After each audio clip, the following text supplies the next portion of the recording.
We're going to talk about compassion today. We're going to go as deep as we possibly can in the 15 or 17 minutes that we have together. If you want, you can go back to the Deep Thoughts on Procrastination episode. This is kind of the sequel to that in a way. Just getting my deepest thoughts that I can possibly get on this topic. We're also going to be talking about listening, building, and serving other people, and it'll be solid. So as always, if the podcast helps you out, then definitely check out more episodes. Let me know what you think, and a lot more good stuff coming soon. So more stuff's in the show notes. I love you all. Let's just jump right into it.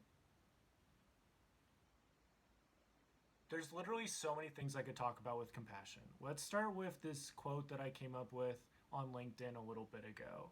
And I made this post that says that compassion can never equal distraction.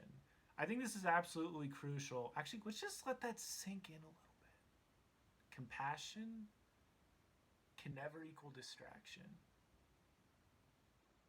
You have to be paying attention. You have to be paying attention to what's going on. Otherwise, you're going to completely miss all the beautiful opportunities to be compassionate and stuff. It really blows my mind. There's different things that if we respond to it a certain way, then we can really influence how somebody feels about themselves, how they feel about the rest of their day. And ultimately, that is kind of their choice. But at the same time, we get to influence that a lot. I can think of times when I was at Stu Kent and maybe I wasn't having a really good day, and then my manager Bryce or somebody else, they'd look out for me, they'd reach out to me, and I'm like, you are the most wonderful human being ever. And they're like, how about we just play a shuffleboard game? Let's just talk about that last call. Let's just do this. And it was the most beautiful thing ever. And it makes me think of this quote that how you treat something is going to influence what it will become. I think this is absolutely crucial to keep in mind. And we are talking about listening right now. Like, you need to listen to yourself. This is something that I have struggled so much with recently is I've been like, you know what? I'm going to listen to like what other people say of me. I'm going to listen to what they're struggling with instead of listening to really what I need. What does Dallin need? It's like I've some reason let myself in recent months, I'm getting out of it right now. It's like I'm like, you know what? I'll be okay no matter what, and I'll survive. That's not the right mindset. That's not like somebody that really is looking out for somebody else. They don't just want them to survive. They want them to thrive. They want them to thrive. They want them to do well. They want them to succeed. And that's how they show it, is they're listening, they're building them up. Honestly, listening is probably one of the best skills you could possibly develop because it leads to empathy, it leads to conflict resolution, it leads to all these other different beautiful things. You think of like how you build trust with people. A lot of it isn't so much what they say, it's how they listen to you. It's like, oh, this person really gets me. They really understand where I am coming from. When I come to this person with my advice and perspectives, they help me a lot. This is how I feel about a lot of my friendships. This is how I feel about my relationship with God, and different things of that nature. There's this consistency that when I reach out to this person, they're compassionate. And a big part of being compassionate is not looking at just what is right in front of them, but is also remembering this person has dreams, hopes, ambitions, and I want to help them reach those. Not getting swallowed up in the moment. I think that's such a big part of compassion because, I look at Jesus, in the Bible and different people he was compassionate with. He was looking at that person's long-term journey.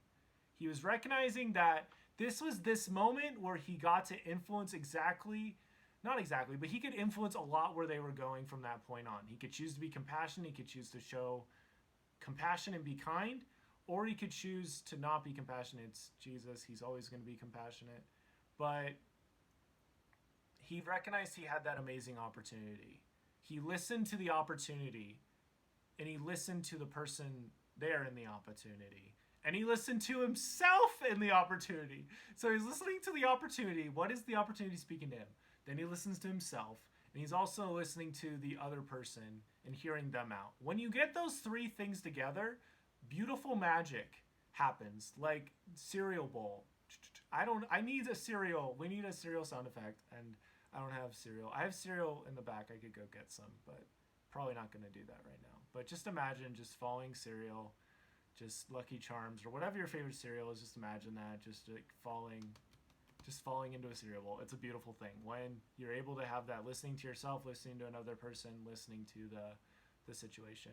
Because when you're able to listen, you're able to see like a little bit of like, okay, let me understand where you're coming from. Because once we're talking way too much, all of a sudden we're not really being compassionate. We're just trying to talk, and it really helps when we're being compassionate. One of my favorite examples of compassions in the Bible, Luke 15, the prodigal son.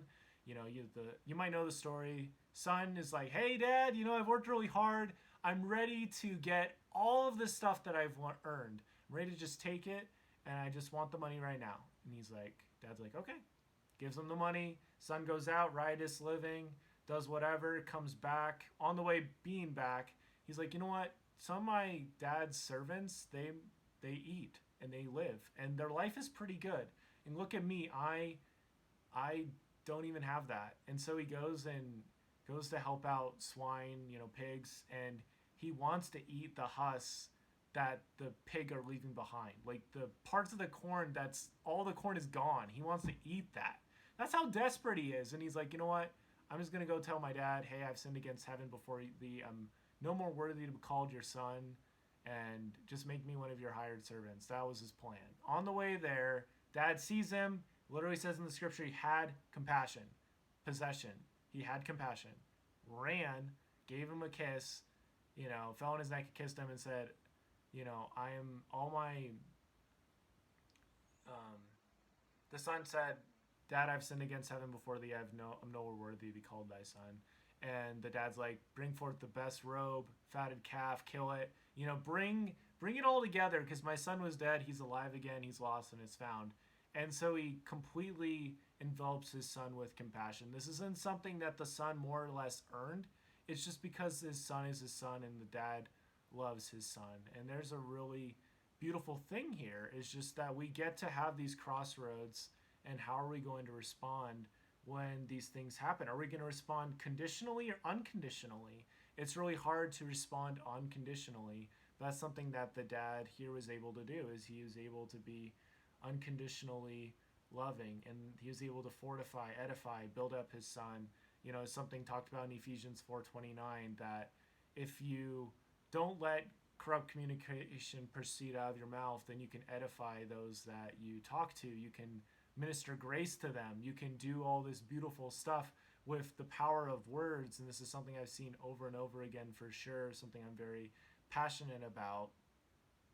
And so we get to build other people up. We get to see them not as they are at present, but as they can become with heavenly intervention, and just with like good stuff, because like good stuff is coming. And this is something that I've struggled with believing, but as I get farther along, it just helps me see there's this need to have patience. We think of like playing a Sellers of Catan game, playing Pokemon, playing Candyland, or any game.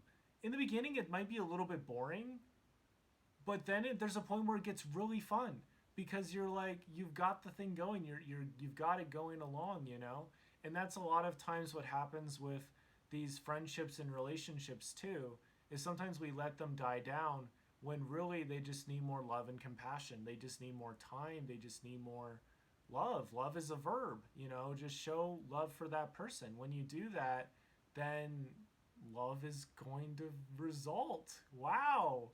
You show love, then love is going to result. But obviously it's a little bit crazier than that. But just remembering that when we are compassionate, there's the scripture that soft words turn away wrath, sweet words are as a honeycomb, health to the soul, marrow to the bones, or something like that. Like, whenever we're compassionate and we're holding back all of this garbage that wants to come through our mouths, and we're like, that's not for this person. That's not even for me. That's not even worth it. Like, just no. And we let through that little beautiful crevice of our mouth these beautiful tiny little words that lift, that inspire, that make a difference. It really does help. It does good for our soul. It does good for other souls. And we don't even have to know that we're changing, somebody's life. We don't have to know that we're making their day. I try to spread as much sunshine as I possibly can and be as compassionate as I can. And I don't have to know the long-term effect of what I'm doing. All I need to trust in is that if I reach out and be kind and, just recognize I could be in this person's shoes. That's empathy, is putting yourself in their shoes. Like, what is this person feeling, and potentially understanding what do they, how do they see this situation? When you do that and you're able to be kind and listen to them, then that really is such a big difference. There's this book I've been reading called The Gifts of Imperfection by Brene Brown. It has a tiny bit of language in it, but Brene Brown's a genius, so yeah. But she talks about how there's shame and there's guilt. And guilt is I did something bad. Shame is I am bad. I'll be completely honest. I've been giving myself more of the shame pill than the guilt pill. I think you can have the guilt pill a lot, and then you're like, wait a second. If I'm this consistent at doing things that I feel are not good, then I must not be good. And so it turns from I did something bad into I am bad. And this is what we cannot allow to happen, especially when it comes to being compassionate on ourselves. This is something that I am learning to do a lot more right now, and I'm focusing on, is giving myself the exact same grace that I give other people. Because don't I deserve it? I mean, we all deserve it. We all deserve kindness. We all deserve compassion. And of course, there's people that might take advantage of that or whatever, and that's going to come back around to them. That just is how it is. You see it in movies. I saw it. What movie? I saw it in the Beauty and the Beast remake, where Gaston gets helped up and then he immediately tries to kill the beast again. And I'm like, Gaston, what are you doing, my guy? And then Gaston falls through the cracks and dies, and just like, that's not good. Whenever I've been really kind to somebody, oftentimes it has come back around to build me up. Somebody comes back around, hey, you really helped me out that day. Let me do something for you. And we just never know, because whether we know it or not, all of the things that we're doing can be magnified to any limit to reach out and lift up that person. So I might be saying, hey, you did a really good job on this. Or I told this one girl her hair looked really nice, because it did. So like, your hair looks really nice. And she's like, thank you. But she might be hearing something else from that, like, oh, I did a good job doing my hair, or something like that. You hear different stuff, and it's a beautiful thing. And you just never know what somebody might be needing. And you never know, like, what their love language might be. You never know, like, what they might be feeling and experiencing in that moment. Maybe they're feeling unlovable. And so when you help them feel that love, it really can change the tides of what they experience and feel from that point on. Like, there's literally people that have smiled to me at a consistent basis, and I will always be thankful for that. Even though that was in college, that was a while ago, I'm like, oh yeah, there's that one person that would smile at me whenever I saw them. And it was just such a wonderful thing. Wasn't that such a beautiful, wonderful gift that they gave me? Was just a smile. Just a, hey, I'm glad you're here kind of smile. There's this one story that I really appreciate of this young girl that would go to school, and she'd see this guy who was driving to work, and she'd always smile at him, and just how much of a difference it made for that guy. And I think it just got better, or they met, or something like that, and he was able to thank her and stuff. But like, we never know the impact of what we're doing right now. I think of just when you're creating any army, there needs to be momentum, there needs to be good stuff. Like, you need to have medics, you need to have people doing research. It's like, we're thinking of our life right now. If we're thinking of like what we're able to output currently, there needs to be R&D, there needs to be medics that are taking care of things to help improve processes, and there also needs to be straight up barracks that are sending out soldiers every day. We don't realize it, but there's people that feel they're fighting a losing battle. They feel that their life is ending, and that what they're able to put out, they're running low. I mean, I've been playing Bloons Tower Defense a little bit. I've been getting back into the video games because that honestly helps me with my creative process and stuff. Sometimes helps me come up with these analogies, and sometimes you want to put out more stuff. Actually, it was Wargroove. I wanted to put out more stuff, more coins and more stuff, and like, I didn't have enough money, and so the enemy just comes up and is like, and it's like taking me down, and I'm like, oh no. It's like, I don't have anything to defend against that.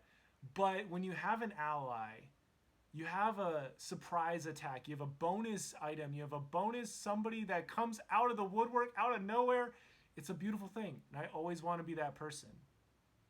To be that person right now, though, I have to take care of myself. I can't do as much as I've been doing of like putting myself out there like crazy. I have to lift up myself so I'm able to lift up other people.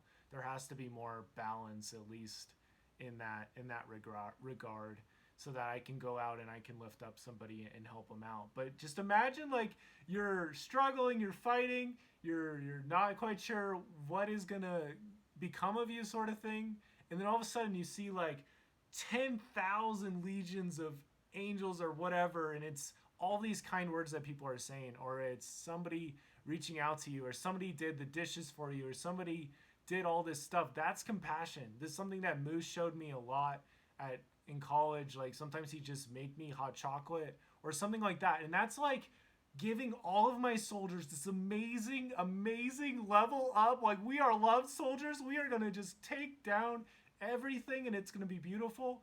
And it's just this refresher that you didn't realize you needed it that bad.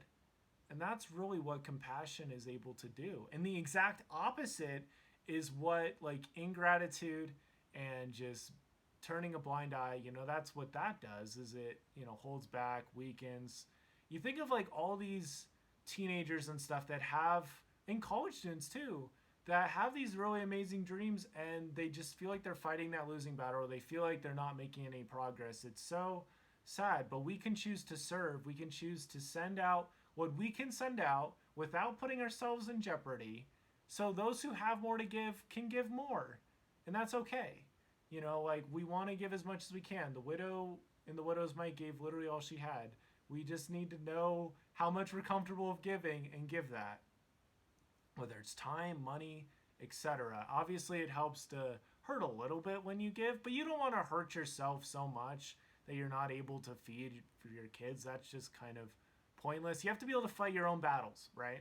So it's really good to be able to fight and help with fighting other battles. That was always one of my favorite things in like Dungeon Siege or any of those multiplayer games, is when we're going through a dungeon together and we're like, and my character's helping out their character, like, and they're just like fighting and going at it, and I'm like, my character's putting in work right now, and he is useful, and he's helping out your character. And this is something that we can do in our lives. I've shared my poetry before with random people, and they appreciate it. And that's just a little like, just kind of like, hey, I hope this helps you out. Maybe that is something that lines up and helps them out. Maybe it's not, but at least it's nice that somebody cares, that somebody knows that they're not fighting this battle alone, that I want to send at least a couple of my soldiers out to help them out. And, the interesting thing of being compassionate and showing love is there really is no limit to it. The more we create, the more ideas we'll have. Like, I've had ideas while doing this episode, and I'm like, yo, I could run more of this idea off camera. I could write about that. There's no limit to it.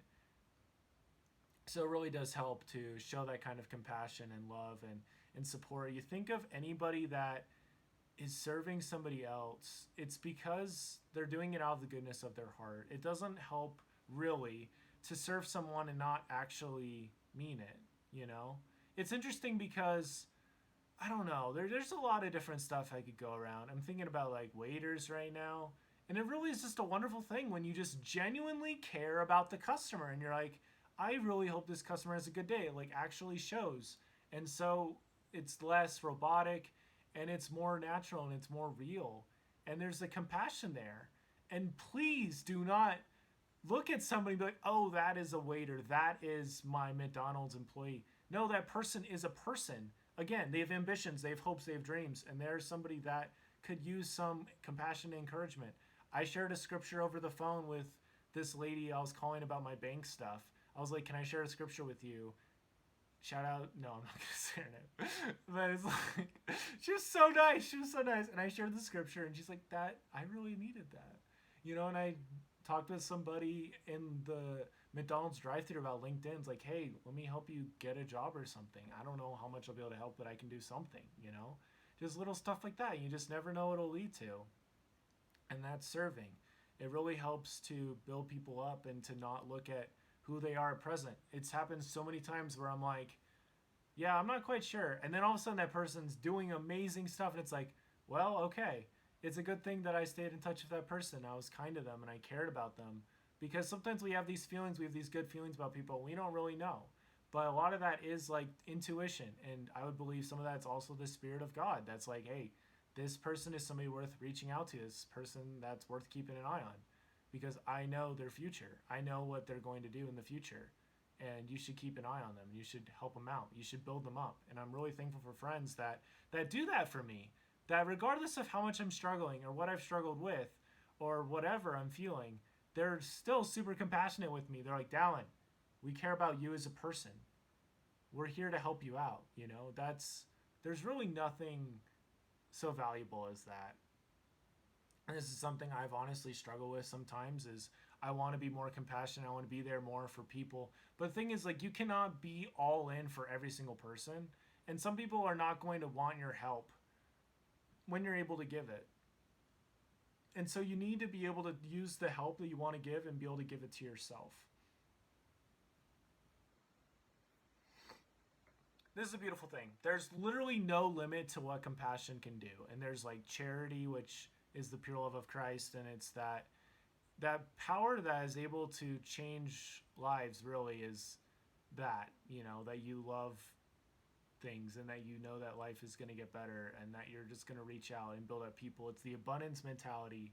It's all this different stuff, and it's shown through compassion of caring about people and reaching out to them and helping them out and not just looking over them. I mean, the Good Samaritan, the story of that is that the guy, there was these people that passed by him, and then there's this one guy who stopped and had compassion and helped him out. It's